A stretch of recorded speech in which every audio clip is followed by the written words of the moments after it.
इस कहानी के लेखक है संजय कामले। उसने कागज उठाया और नाम देखा, सुनैना। नाम पढ़कर एक पल का भी इंतजार ना करते हुए उसने झट से दरवाजा खोला और बाहर आ गया। पर बाहर आते ही दोबारा उल्टियां आने लगी। सुनैना हाथ में जलती हुई मोमबत्ती लिए सामने वाली दीवार से पीठ के बल चिपक कर खड़ी डर के मारे विवेक को ही देख रही थी। विवेक को इस तरह घबराया और लगातार उल्टी करता देखकर कांपती हुई धीमी आवाज में उसके मुंह से शब्द निकले, विवेक, क्या हुआ? उल्टी करने के लिए कमरे में झुका विवेक सामने खड़ी सुनैना को देखते हुए धीरे धीरे खड़ा हो गया। उसे देखकर लग रहा था कि उसकी हिम्मत पूरी तरह से टूट चुकी है। वो छोटे बच्चे की तरह रो रहा था। विवेक की यह हालत देखकर डर के मारे सुनैना के मुंह से शब्द नहीं निकल रहे थे। वह जैसे पूरी तरह से बेबस होकर विवेक की ओर देख रही थी। विवेक उसे कुछ बोल पाता तभी उसका पूरा बदन जैसे अकड़ गया। झट से अपने पीछे वाली दीवार की तरफ मुड़ा और बिना कुछ सोचे समझे जोर जोर से अपना सर उस दीवार पर पटकने लगा। ऐसा लग रहा था जैसे उसके शरीर को कोई और कंट्रोल कर रहा हो। विवेक की हालत देखकर सुनैना डर के मारे कांपी ही थी कि 8-10 बार सर पटकने के बाद अचानक विवेक ने अपना सर पटकना बंद कर दिया। उस दीवार से नीचे बहने वाली खून की बूंदों की तरफ देखते हुए एकदम शांत खड़ा हो गया। वह खून को देखकर अजीब तरह से मुस्कुराने लगा। रोती हुई सुनैना की आवाज कानों पर पड़ते ही उसने झट से अपनी गर्दन उसकी तरफ घुमाई। उसका वो डरावना रूप देखकर सुनैना सिहर उठी। उसके सर पर बड़ा सा घाव बना था जिससे लगातार बहता खून उसके चेहरे से नीचे कपड़ों तक पहुंच गया। वो कुछ सेकंड वैसे ही सुनैना को घूरता रहा। उसका दहशत भरा रूप देखकर सुनैना डर के मारे कांपने लगी। वो वहां से भागना चाहती थी। वो इतनी दहशत में थी कि उसके हाथ में पकड़े मोमबत्ती का मोम पिघलकर उसके हाथ पर आ गया था। वह सिर्फ विवेक पर ही नजरें गड़ाई खड़ी थी। सुनैना की तरफ देखते हुए विवेक ने एकदम से अपनी गर्दन गोल गोल घुमानी शुरू की। मोमबत्ती की धुंधली रोशनी में खून से तरबतर विवेक की वह हरकत इतनी डरावनी लग रही थी कि किसी भी आम इंसान को दिल का दौरा पड़ जाए। अगले पल उसने अपनी गर्दन घुमाना बंद किया और छत की तरफ देखने लगा। जैसे छत पर कुछ था। उसकी नजर धीरे धीरे छत से दीवार पर आकर टिकी। सुनैना भी उसी तरफ नजरें गड़ाए गौर से देखने लगी, पर शायद उसकी आंखें वो देख रही थी जो सुनैना को नजर नहीं आ रहा था। धीरे धीरे विवेक ने अपनी गर्दन दाईं तरफ घुमाई, मानो वो अपने पीछे खुले दरवाजे के भीतर उस काले घने अंधेरे की तरफ इशारा कर रहा हो। सुनैना अपने मुंह पर हाथ रखकर सिर्फ रोए जा रही थी। उसकी तेज सांसों से एकदम मोमबत्ती की लौ फड़फड़ाती कि तभी विवेक ने झट से अपनी गर्दन घुमाकर सामने खड़ी सुनैना की तरफ देखा। माथे पर बनी जख्म से निकलने वाला लाल गाढ़ा खून उसकी आंखों में उतरकर मुंह में चला गया था। सुनैना की डरी सहमी आंखों में देखते हुए उसने अपने बाएं हाथ की कलाई दांतों में पकड़ी और बिना कुछ सोचे समझे अपने दांत हाथ की कलाई के मांस के भीतर खस करके घुसेड़ दिए। विवेक की ये वैसी हरकत देखकर सुनैना की आंखें फटी की फटी रह गई। वह कुछ समझ पाती कि अगले ही पल जैसे कोई जंगली जानवर अपने शिकार के शरीर का मांस नोचता है, उसी तरह अपने हाथ के मांस का टुकड़ा दांतों से नोचकर निगल दिया।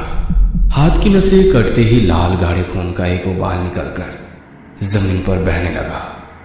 नीचे की जमीन लाल खून से लथपथ हो गई थी।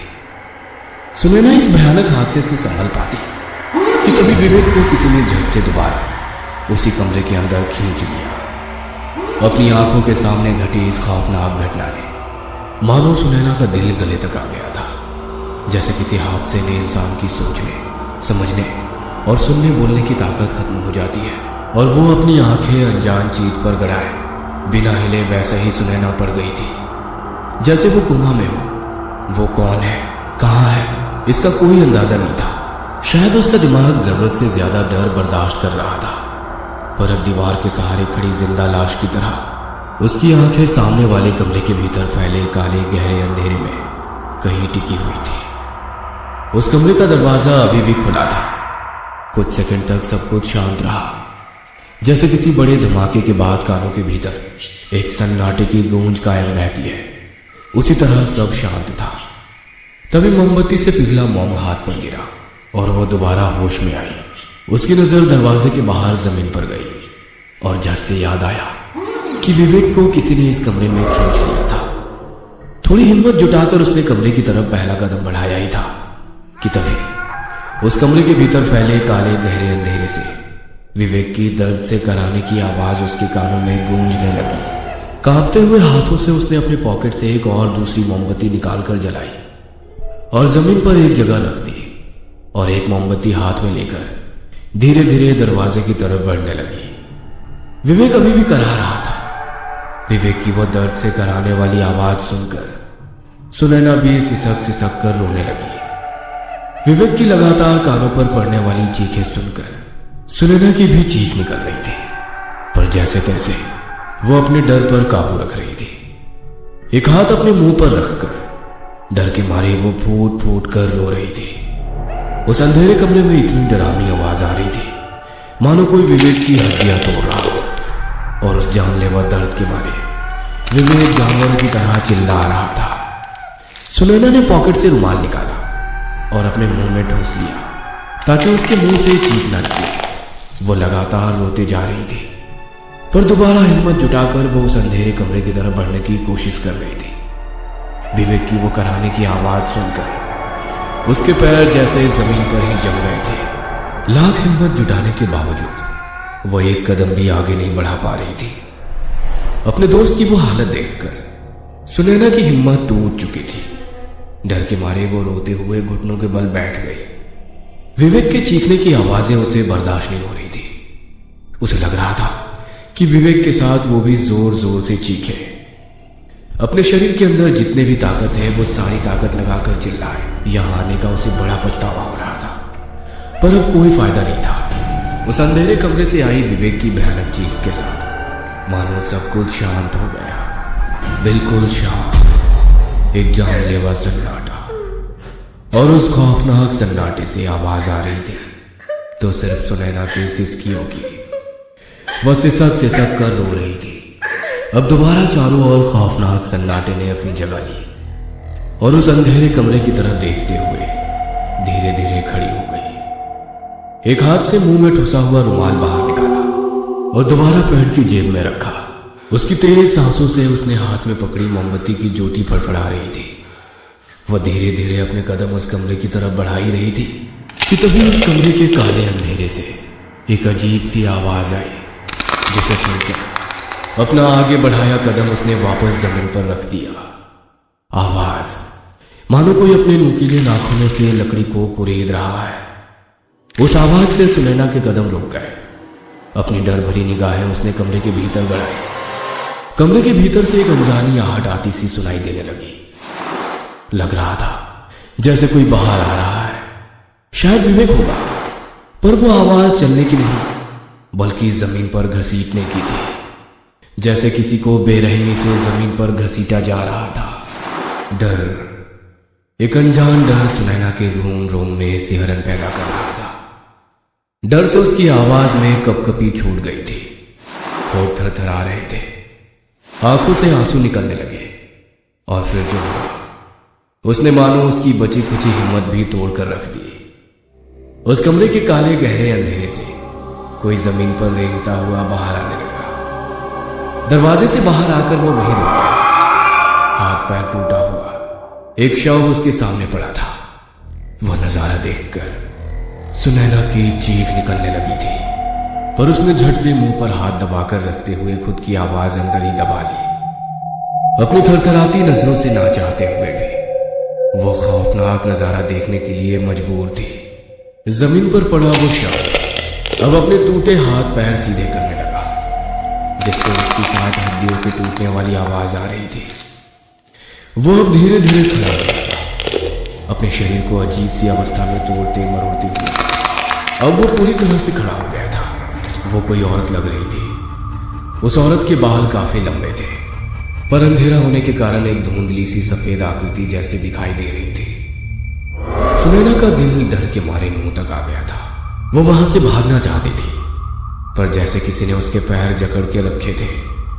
डर भरी नजरों से उसने नीचे देखा और आंखें फटी की फटी रह गई। मोमबत्ती की पीली धुंधली सी रोशनी में उसे विवेक दिखाई दिया, पर उसकी आंखें नहीं थी। लग रहा था कि उसकी आंखें निकाल ली गई थी, बस खाली जगह बची थी।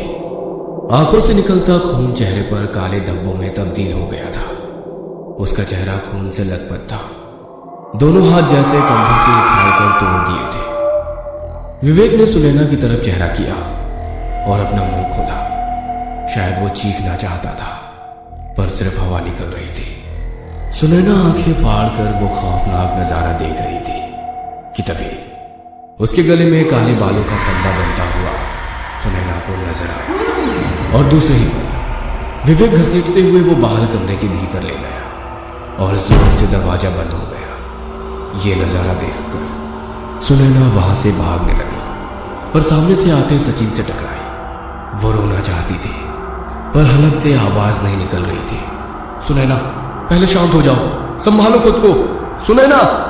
पर वो उस कमरे की तरफ हाथ दिखाकर रोने की कोशिश ही कर रही थी। क्या हुआ? कहां थी तुम? और ये आवाज कैसी थी? एक के बाद एक सवालों की बौछार सुनकर सुनैना मानो डर से कांप रही थी। वो जोर से चीखना चाहती थी। शांत हो जाओ, हिम्मत से काम लो। कोई विवेक को उस कमरे में खींच कर ले गया। सुनैना की कांपती हुई आवाज सुनकर सचिन ने उसे थोड़ा हौसला दिया।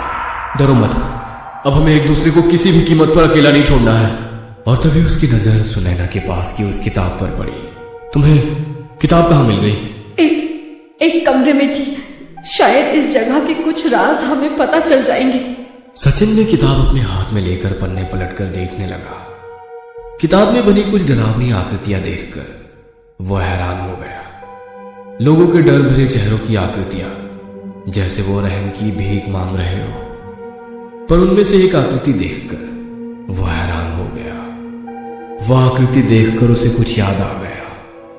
सुनैना ने उसका हाथ पकड़कर नजरों से इशारा करते हुए पूछा कि क्या हुआ, पर वो कुछ बताने की हालत में नहीं था। सुनैना ने वो चित्र देखा। एक खुली अलमारी के सामने खड़े आदमी का चित्र था। चित्र में वो आदमी डर भरी आंखों से ऐसे देख रहा था मानो कि अभी वो मरने वाला है। वो चित्र देखकर सुनैना भी हैरान हो गई। ये चित्र तो किताब में नहीं था, शायद गलती से छूट गया होगा। वो कुछ नहीं समझे, पर सचिन समझ गया था कि वो घटना कुछ देर पहले अतुल के साथ घटी थी, पर आगे के पन्ने पूरी तरह से खाली थे। ये देखकर सुनैना बुरी तरह से चौंक गई, क्योंकि कुछ ही देर पहले उसने पन्नों पर एक औरत की डरावनी आकृति देखी थी, पर वो आकृति अब वहां नहीं थी। सारे के सारे पन्ने खाली थे। सुनैना पूरी तरह से हैरान थी। अब दोनों हॉल के बीचों बीच खड़े थे। सचिन अपने आसपास लकड़ी का सामान इकट्ठा करने लगा। बिना कोई सवाल किए सुनैना सिर्फ उसकी यह हरकत देख रही थी। कुछ लकड़ी का सामान तोड़कर सचिन बीचों बीच बड़ी सी आग जलाने की कोशिश करने लगा। तभी कहीं दूर अंधेरे से एक हल्की सी आवाज सुनाई दी। आवाज सुनकर सुनैना और सचिन दोनों ही चौंक गए। कुछ देर तक दोनों एक दूसरे की तरफ हैरानी से देखने लगे। क्या तुमने किसी की आवाज सुनी? सुनैना ने दबी आवाज में सचिन से पूछा। सचिन ने सिर्फ हाँ में गर्दन हिलाई। अब दोनों सांस रोककर दोबारा से वही आवाज सुनने की कोशिश करने लगे। एक वीरान जानलेवा सन्नाटा चारों ओर फैला था। आवाज आ रही थी तो सिर्फ डर की वजह से दोनों की तेज धड़कन और सांसों की। तभी दोनों ने एक हल्की सी आवाज सुनी, सुनैना।